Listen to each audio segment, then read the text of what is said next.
Progressive Caucus. What specific areas in this plan will the progressive side in particular be looking out for here?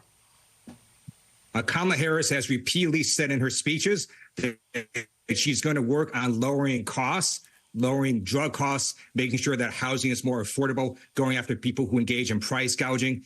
Under the Biden-Harris administration, we've had an incredible record of creating jobs, of having GDP growth, of having the stock market hitting record highs. But costs are high, and that's why Kamala Harris is going to work to reduce costs. And as president, that's going to be one of her main focuses. And as you talk about sort of the campaign, I want to zoom out a bit. Harris allies have been telling me for weeks that they believe she can do better in places like Georgia and North Carolina. And we've already seen her campaign sort of leaning into those states. But just yesterday, Representative Jim Clyburn, who, of course, you know very well, he told me he believed Ohio and Florida could also be competitive. So is there a plan by the Harris campaign to put more resources in places like Florida and Ohio? And does the campaign really believe that those states could really actually be won? We do see a changing electoral map. Kamala Harris and Tim Walz are amazing candidates. They're amazing people. I've had the honor of working with both of them.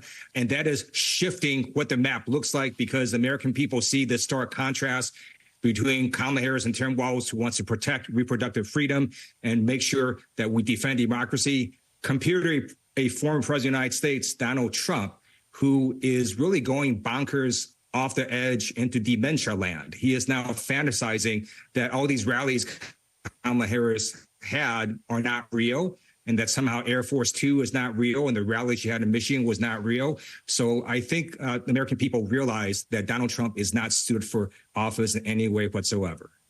Yeah, that's definitely a pushback because I've been to some of those rallies. They were big and they were not sort of doctored photos. But that being said, as we mentioned, Senator J.D. Vance has been on multiple morning shows this morning, repeating his criticisms of Governor Tim Walz's military record. Take a listen.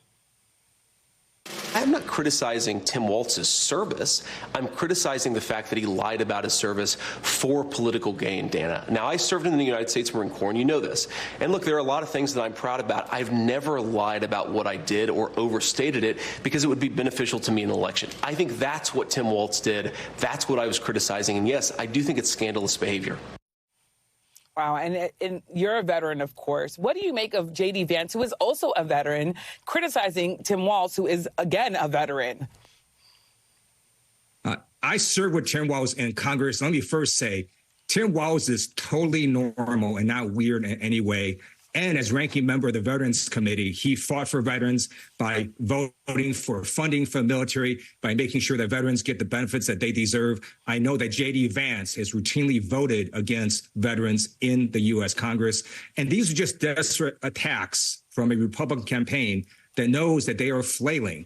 What Tim Walz did is he served 24 years honorably in the military. He was retired honorably. And when veterans serve their time and retire, the proper response is, thank you for your service.